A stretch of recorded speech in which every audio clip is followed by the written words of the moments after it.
Hey everybody, welcome back to our best of the month. I'm Z Garcia. Today we're going to be taking a look at the best games that we played last month and why we liked it so much. So here's my favorite new game that I played last month, 51st State Master Set. Now 51st State Master Set here, of course, being based on 51st State, which came out several years ago, and the sequel, New Era, and some expansions that came out. But this one takes all of those things, throws them in a blender, makes them work together real nicely, cleans out some of the iconography and replaces it with text, just solidifies the whole thing into a much more streamlined game that is easier to teach, easier to play, while still giving you a whole lot of options, a whole lot of choices, and a very heady, interesting, card-driven resource game. It was already 51st State, the original one, a game that I was very enamored with, a game I've spoken about a lot and always liked, and now I couldn't be more thrilled to own the new Master Set version. So for me, my best game of the month, 51st State Master Set. Howdy gamers, Indiana John here, and I've said it before that I really hate to be a bandwagon jumper, but I gotta be honest with you that my pick for best game of April 2016 is Star Wars Rebellion. This game absolutely is Star Wars in a box. It's got all the cinematic storylines, all the great leaders, amazing miniatures of so many different types, a beautiful board, the components just, amazing, the artwork is fantastic, and the gameplay is just tight and interesting and fun, and it is absolutely Star Wars in a box. So if you like Star Wars, and you like boxes, then this is the game for you. Star Wars Rebellion, my pick for April 2016. Hey folks, welcome back to another Blender's Best of the Month. Last month, the month of April, was a pretty slow month, but there was one really high point in it, and I really enjoyed this game a lot. Came out of nowhere. That is Rome Rise to Power from Golden Egg Games. This game has so many things that I really enjoy in games, and it packs it all together in just an hour's worth of playtime.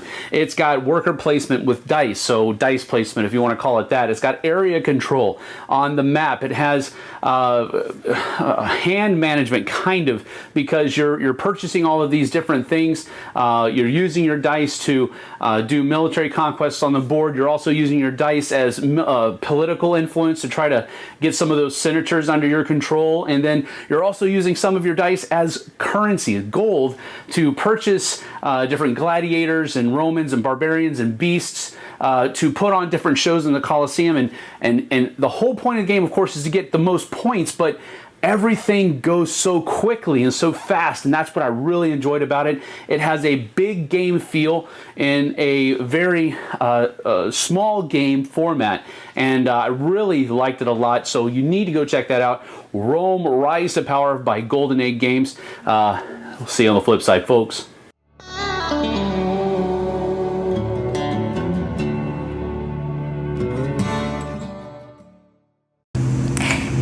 It's Maggie Bot, and for the Blender Best of the Month, this month I am recommending the Castles of Burgundy card game. The Castles of Burgundy was originally a board game, worker placement game, where you will roll dice and place them out onto the board. You are building up a city and trying to score sections of it strategically, all while fighting over buying some tiles. The card game uses a lot of very familiar parts of that, mines and pastures and ships, but in very different ways. Your ultimate goal is set collection in this game, and there is a lot of get there first. So a lot of more of that rivalrous nature, and in only 45 minutes you get a lot of free actions because there's so much silver in the environment. Really fun adaptation. It should be out in May. Right now you can get it in Europe in the German or French versions. Thanks everyone, I'll see you next time. I know I'm super late to the game for this one, but my best of the month is Star Wars Imperial Assault. After watching the new movies, I got reinvigorated in Star Wars and had to finally try this game out. Star Wars Imperial Assault is like a role-playing Star Wars in a box, where it's like board game form with tactical movement around the board. The rebels are trying to sneak into bases and take over things, and the Imperial players trying to smash the rebel troops. All sorts of crazy objectives, scenario play, and you get to upgrade your different characters, buy new blasters, and try to do side missions. Lots of fun. Check out Star Wars Imperial Assault if you want to have adventures in a galaxy far, far away. Hey folks, my game of the month, if I exclude all the previews and things I saw coming out this year, because I saw some amazing stuff, but my game that's actually been published is Animals on Board. This is from Stronghold Games and Eggert Spiel. It is a game that's a simple, I split, you choose type mechanism, as you have a group of animals and you're slowly breaking them into smaller groups of animals and then taking one of those groups and just going back and forth in that regard. Very fun, cool artwork, a really silly theme as you're a competitor to Noah's Ark.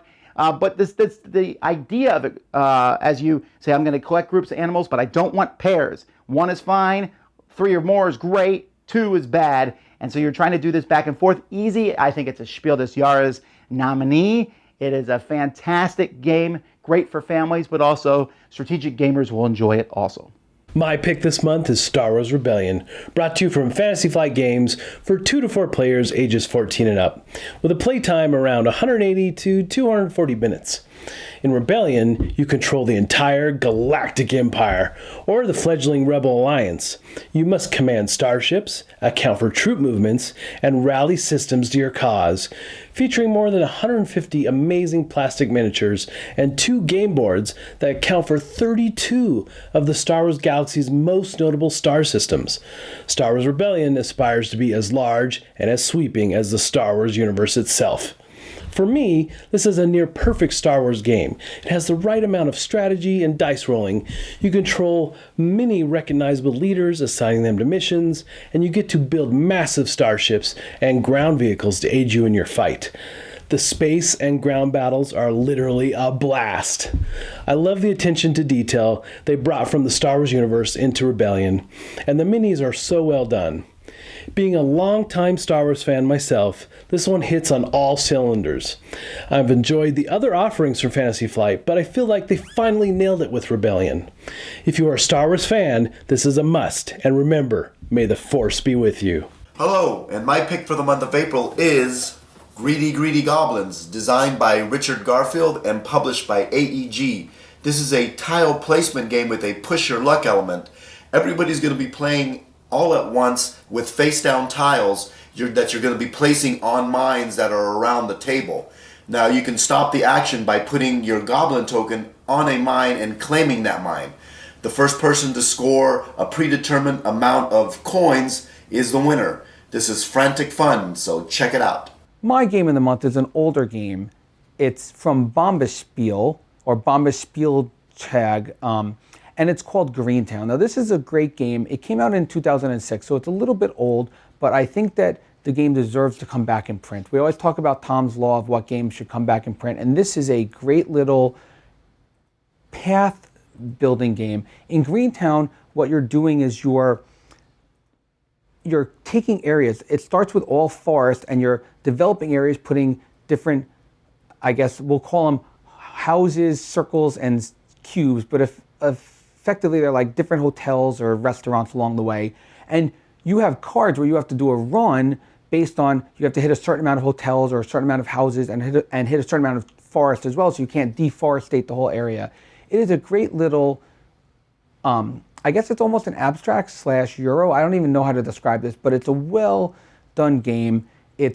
You're building up an area, you're running routes along the area, then you get a new route card which has a longer route, so you have to keep making your routes and building up the tiles so the routes connect more and more and interconnect. And you obviously want to run on your own spaces, because if you run on other people's spaces, you're going to have to pay them. So it's also an area control-ish kind of game. And it's a game that I would highly recommend. It's a game that deserves to come back in print, and it's called Greentown. Hi, everybody. My pick of the month is Dr. Eureka from Blue Orange Games. This is a speed and dexterity puzzle game in which all you're trying to do is match your 3 test tubes to the picture on a flipped up card. But if you drop a ball, you're out. I love the quick bursts of intensity that come up as you're passing these balls back and forth between your test tubes, and there's just something wildly fun about the game for players of all types. The components on the game are really great, the balls have a nice weight to them, and the MSRP on this is just $20, which is a steal. The best thing about Dr. Eureka is you can really play it with as many people as you have components for. That's why I have 2 copies for Uber Dr. Eureka. Check it out. Howdy folks, my game of the month this month is Rosenberg's Agricola, All Creatures Great and Small. It's a 2-player tile placement, collecting animals. It's a lot like Agricola but simpler and I think more fun. I really enjoyed this. Check it out. All Creatures Great and Small. And I guess it's the Rosenberg fan club this month because my game of the month is It's a great worker placement game, kind of on the heavier side. You collect resources, you build buildings, you make ships, and catch this, you feed your people. Check them out. And those are our best games of the month. Hopefully you've discovered at least one new title that you can go and check out. Big thanks for tuning in, and come on back next month, and we'll be telling you about the best games we played that month. See you.